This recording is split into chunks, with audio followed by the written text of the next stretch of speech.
مصری لوگوں کے لیے لکھنا بہت اہمیت کا حامل ہوتا تھا۔ ان کا ماننا تھا کہ یہ دیوتا ہمیں ابدیت عطا کرتے ہیں۔ دیوتاؤں کے لکھے ہوئے ناموں کو تلف کرنا دراصل دیوتاؤں کو مار دینے کے مترادف تھا۔ پاپائرس لکھائی کے لیے استعمال ہوتا تھا جو ایک پودے سے حاصل ہوا۔ انگلش کا لفظ پیپر پاپائرس سے ہی وجود میں آیا۔ اس کو بعد میں یونانیوں اور رومنز نے بھی استعمال کیا۔ مصریوں نے بہت زیادہ تعداد میں لکھائی کی۔ انہوں نے مذہب، طب، عدالتی معاملات، حتیٰ کہ جنگوں کے بارے میں بھی لکھا۔ واقعات، فہرستیں اور پکانے کے طریقے بھی ان کی لکھائی میں آئے۔ کیونکہ لکھنے والی جگہ بآسانی میسر نہ تھی تو انہوں نے دیواروں، مقبروں، مندروں، مجسموں اور پاپائرس رولز پر لکھائی کی۔ رولز عموماً 20 صفحوں پر مشتمل ہوتا تھا اور آرکیالوجسٹ کو سب سے بڑا رول بھی وہیں ملا جس کی لمبائی 132 فٹ تھی۔ وقت گزرنے کے ساتھ ساتھ لوگ ہائیروگلیف جو لکھائی کا ایک سسٹم تھا بھولتے گئے اور اس کی حیثیت ایک کھوئے ہوئے سامان کی مانند ہو گئی جس کی طرف لوگوں کا دھیان نہ جاتا۔ کئی صدیاں گزر گئیں، اب اہرام اور قدیم مصری لوگوں کی زندگیاں تاریخ میں ہی کہیں گم ہو گئی تھیں۔ مصریوں کی یہ لکھائی اب پراسرار علامتوں کے طور پر سمجھی جاتی۔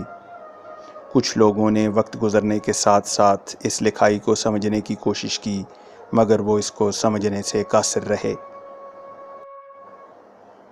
اسی سال نیپولین بوناپارٹ جو کہ دنیا کو فتح کرنے کے مشن پر تھا، مصر کی مہم کے دوران اس نے اپنے فوجیوں کو ایک قلعے کے ساتھ کھڑا کیا جہاں اس نے ایک روزیٹا نام کی ایک بڑی سلیب دیکھی جو گرینائٹ سٹون یعنی چونے کے پتھر سے بنی ہوئی تھی اور اس پر مصری اور یونانی زبان میں کچھ لکھا ہوا تھا۔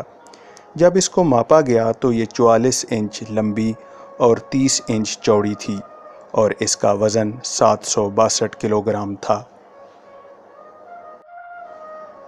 جب برطانیہ نے نیپولین کو شکست دی تو انہوں نے اس پتھر کو واپس لیا اور لندن میں برٹش میوزیم میں رکھ دیا۔ برطانیہ کے اسکالرز نے یہ محسوس کیا کہ یہ تینوں زبانیں ایک دوسرے سے ملتی جلتی ہیں، لہٰذا وہ قدیم یونانی زبان کا ترجمہ کرنے میں کامیاب ہو گئے۔ اس سلیب پر جو لکھائی تھی وہ دراصل تفصیل کے ساتھ دیوتاؤں کی تعریف پر مبنی تھی۔ ماہرین نے اپنی دانش کا مظاہرہ کیا اور آخرکار مصری زبان کو سمجھنے میں بھی کامیاب ہو گئے اور یوں ایجپٹالوجی کا علم وجود میں آیا۔ مصری لوہاروں کے پاس کئی اقسام کی دھاتیں تھیں۔ ایکس رے مائکروسکوپی کے علم نے 2000 سال پرانے پاپائرس سے لکھے ہوئے رولز کو ظاہر کر دیا۔ اس ایکس رے مشین نے اس سیاہی میں تانبے جیسی دھات کو ظاہر کیا، جبکہ اس سے پہلے کسی کو اس کا علم نہ تھا کہ لکھائی میں اس قسم کی دھات شامل ہے۔ قدیم مصری لوگ اپنے اہراموں کے بارے میں بہترین علم رکھتے تھے جو کہ ایک ایموجی کی طرح تھے۔ اسے لکھائی کے سسٹم کے طور پر استعمال کیا گیا۔ حالانکہ اب وہ دنیا میں نہیں رہے مگر وہ اپنے دور کے جدید ترین لوگ تھے جنہوں نے ہمیشہ کھوجنے کا عمل جاری رکھا اور آج بھی ان سے ملنے والے ثبوت حیرت میں ڈال دیتے ہیں۔ ڈنمارک کی کوپن ہیگن یونیورسٹی کے تحقیق کاروں نے بتایا کہ لکھائی کے یہ ٹکڑے بہت صفائی سے لکھے گئے۔ انہیں تانبے کے ٹریسز بھی ملے جن پر ابھی کچھ نہ لکھا تھا۔ قیاس کیا جاتا ہے کہ انہیں میلٹ کیا جانا تھا۔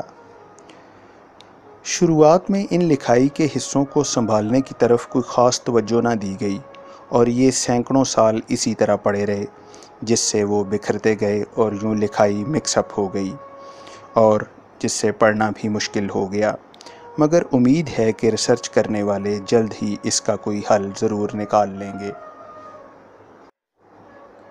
تحقیق کاروں نے 12 لکھائی کے حصوں پر کام کیا جس پر لکھا جاتا تھا۔ وہ 3 رنگ سامنے آئے: ہلکا بھورا، گاڑھا کالا اور ہلکا گہرے رنگ شامل ہیں۔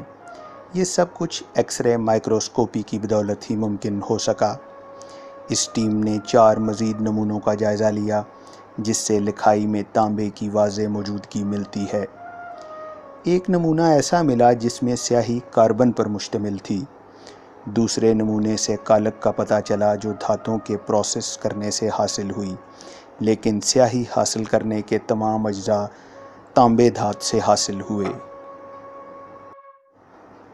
پھر مصریوں نے سیاہی کی پیداوار کے لیے بالکل یہی طریقہ استعمال کیا۔ تحقیق کاروں کے مطابق ان کے نتائج بہت کارآمد ثابت ہوئے۔ سیاہی اور دھاتوں سے متعلق ان کا علم عجائب گھروں کے لیے بہت کارآمد ہے، اور جو کچھ انہوں نے اکٹھا کیا وہ انہیں کسی بہتر فیصلے پر پہنچنے کے لیے مددگار ثابت ہوگا۔